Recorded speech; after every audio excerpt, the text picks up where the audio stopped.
porter plainte état du Sénégal daal di koy dem kalaame ji ko ci kanamu ko yoon plainte ba nag ñu daal di ne ñu nga ko daal di jébbal foofee nga xamante ne ni moo di centre international pour le règlement des différends relatifs aux investissements ñu gën kaa xam ci CIRDI waxtu boobee ñoom daal di nañuy porter plainte état du Sénégal li ko waral nag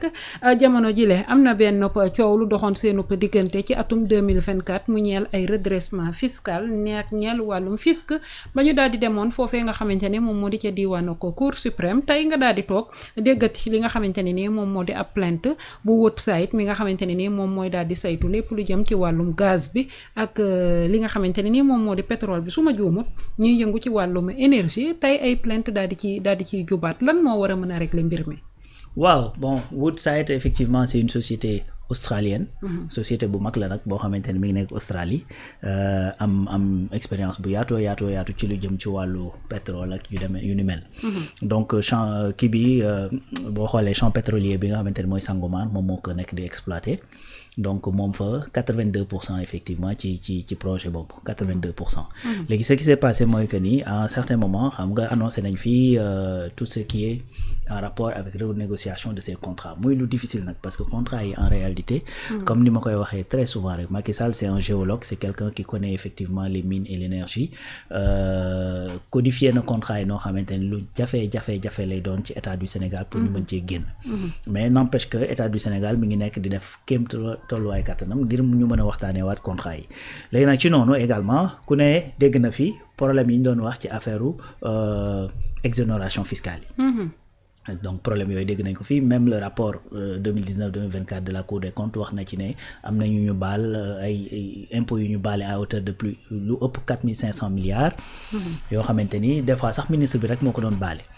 léegi nag keroog boo xoolee am na benn sortie bu premier ministre Ousmane Sonko def dafay joxe une information mu ne par exemple boo jëlee yenn sociétés exemple bi mu joxe woon sax dafa joxe woon exemple sociétés yi defar ciment mu ne sociétés yi defar ciment bu ñu nekkee ci phase effectivement investissement dañ leen di teggil les impôts mais bu ñu nekkee ci phase exploitation ba commencé am bénéfice rien n'explique le fait que ñu leen di teggil impôt ba tey parce que dañuy def bénéfice te loolu mooy dëgg léegi nag boo xoolee Woodside li ko état du Sénégal di reprocher daf ko ne dafa am ci phase exploitation yi moment yoo xamante ni dafa fayetul woon impôt alors que impôt yi warta concerner cette phase là coow li foofu la démarré léegi état du Sénégal à travers l'administration fiscale daal di koy adressé benn redressement de 41 milliards 467 millions voilà donc loolu bi mu ko kiiyee Woodside daal di koy contesté normal donc c'est une société boo xamante ne redressé nañ d'accord nga ni loolu amul peut-être état du Sénégal sax moo la defoon ay faveur comme niñ ko defee woon ak médias yi ñu dem ba ci biir gis ne loolu président amu ci benn droit donc amoon nga faveur jàppee nga ko acquis état bu bees ñëw ne la lii nga jàppee acquis ak faveur du acquis du faveur alalu réew mi la il faut nga dugal ko ci réew mi ben mu daal di dem kalaame bi mu kalaamee sauf que bi mu demee Cour suprême regarde bien contesté wul le fait que dañ ko war a redresser mais dafa ne effectivement nañ ko may sursis donc nañ ko may sursis effectivement pour que mu mën a certainement dajale li mu mën a contester et tout ça donc état du Sénégal justice sénégalaise daal di accéder à cette demande ne ko mën nañ la may sursis bi mais à condition que nga ñëw consigner à hauteur de li nga xamante ne moom la état di toppee boo ko consigner nag ñu bàyyi la sursis bi mën a daw ba nga lijjanti li ngay lijjanti ba tey léegi nag bu ñu gisee ni yow li lay toppee taxewoo ci laale woo ci ñu jëlaat sa caution ñu delloo la bu fekkee nag réellement état du Sénégal moo ko moom bu boobaa am na somme bi mu daal di koy jël daal di koy dugal ci gafagaam ñu d'accord ci loolu sauf que yamu ci léegi nag Woodside dafa intenté beneen kii mooy tribunal bi nga xamante ni tribunal arbitral la boo xamante ni ça dépend de la Banque mondiale mooy CIRDI bi ngay wax noonu ça dépend de la Banque mondiale donc moom lii njariñam mooy genre tribunal arbitral la boo xamante ni da nga fay mën a clamer su fekkee da ngaa investir ci benn réew ba pare nga gis ne réew moomu kat dafa am taxawaay boo xamante ni mi ngi koy taxawee nu respecté wul engagement am mën nga dem foofu effectivement nga porter fa plainte pour arbitrage donc loolu dafay bokk ci cas yi nga xamante ni lu mën a arrivé la donc voilà le risque boo xamante ni mën nga ko courir moo tax malheureusement les contrats pétroliers démb rek maa ngi seetaan effectivement un expert boo xamante ni ci loolu ne mu ne ñoom bi ñuy liggéey ci code pétrolier bu bees bi di liggéey effectivement ci codification contrat yi nii la ko doon waxee naan leen lii ñuy def nii Sénégal yeggagul fii te dañu indil jafe-jafe yoo xamante ni du ngeen xam fu ngeen koy waxee voilà la situation qui se présente léegi nag état du Sénégal en tout cas li wérte wóor mooy que ni fi mu attaqué du effectivement li nga xamante ni mooy xaalis bi ñu investir parce que même ci biir montant yooyu ñu investir c'est-à-dire des questions se sont posées est-ce que réellement li ñu déclaré ne moom la ñu investir est-ce que réellement loolu la ñu investir ces questions-là se sont posées surtout effectivement par rapport ak Woodside donc ces questions se sont posées maintenant lu jëm ci wàllu fiscalité bi également c'est-à-dire état du Sénégal foofu la attaqué wul pourcentage yi nga xamante ne moom la am ci loolu bi redressement fiscal la ko adressé léegi nag redressement fiscal boobu mën na deux choses mën na ko expliquer un mooy ne réellement da la ameel deux mën na nekk loo xamante ne da nga koy teg sur la balance pour mën a am benn contrepoids pour mën a négocier autre chose ok d'accord on a 18% ci affaire bi soit effectivement tu nous lâches 2% ou bien tu payes les impôts bu ko defee léegi wala ñu wàññi la les impôts tu nous lâches les 2%, c'est-à-dire parfois c'est un argument de négociation léegi nag loolu moo tax man dès le premier jour bi ñu génnee loolu rek dama ne Sénégal actuellement ils se sont lancés à fond état bi mi ngi à fond ci renégociation bi nga xamante ni mi ngi koy bëgg a def ak Woodside parce que xam naa ne les waxtaan yu njëkk yi certainement aboutirul li ñu bëgg ñu aboutir ko xam naa ne amuñu benn oreille attentive bi venant de Woodside parce que tamit ñoom seen alal lañ jël dugal ko ci réew mi alal jooju dugaluñ ko ci réew mi ngir dañoo bëgg Sénégal dugaluñ ko ci réew mi ngir Macky Sall da leen a neex dañ ko fay dugal ngir def ay bénéfices yóbbu seen réew et puis ñi nga xamante ne ñooy seen ay actionnaires ak yu demee noonu mën a am plus d'argent donc li ñuy xool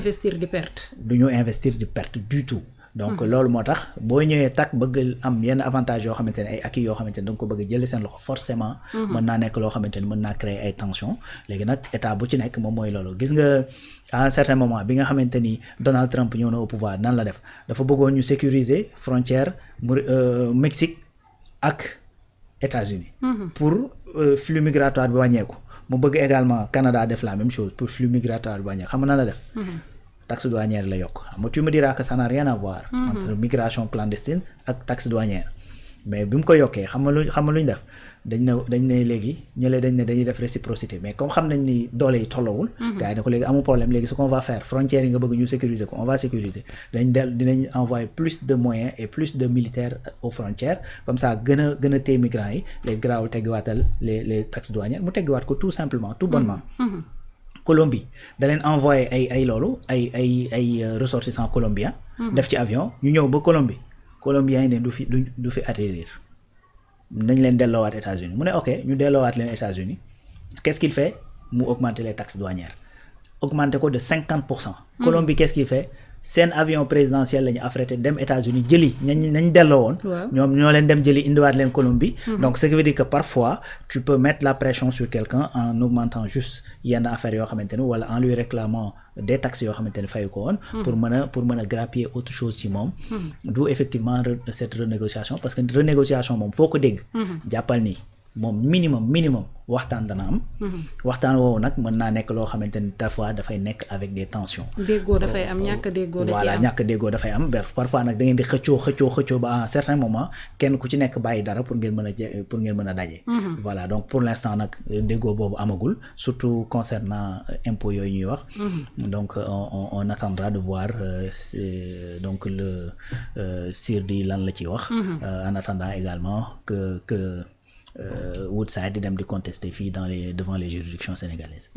yaa ngi ko doon wax sànq Woodside daal di nay doon ab entreprise boo xamante ni li nga xamante ni moom moo daal di nekk pétrole ak gaz ba ca diwaanu ko Sangomar moom lay daal di saytu. lu nangu di investir ay kopparam di daal di perte loolee sax moo daal di waral état du Sénégal ba mu ñëwee ci ñoom ci redressement fiscal yi ñu ngay xam ne ni ci weerum août atum 2024 la redressement fiscal boobee daal di dal ci seenu kaw ñoom ñu daal di cay yóbbuwaat mbir ma. ba ca fa nga xamante ni moo di kanamu ko Cour suprême ba ñu ca daal di noppee nag ñu daal ne ab plainte dafa daal di judduwaat ci la 30 mai gile nga xamante ni ci lañ daal di génn ñu daal di porter plainte foofee nga xamante ni moom moo di ca CIRDI mais une fois que li nga xamante ni moom moo di Woodside am gain de cause état du Sénégal naka la war a mën a taxawaatee ci li nga xamante ni moom moo di redressement fiscal bi ak renégociation ñeel ci contrat yi.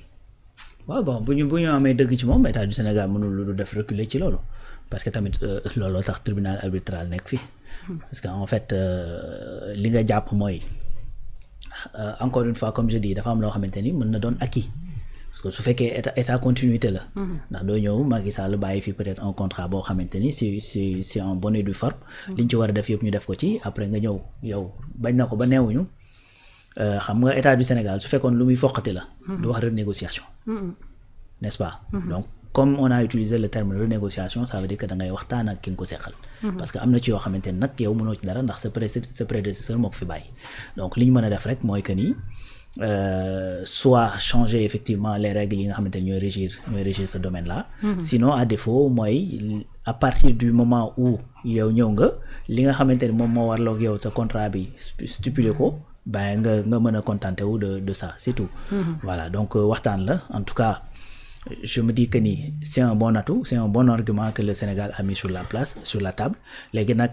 le fait que nga dem fii ci tribunal yu Sénégal yi ñu mën la ne tegal cautionnement ak affaire yu demee noonu donc ça veut dire tout simplement que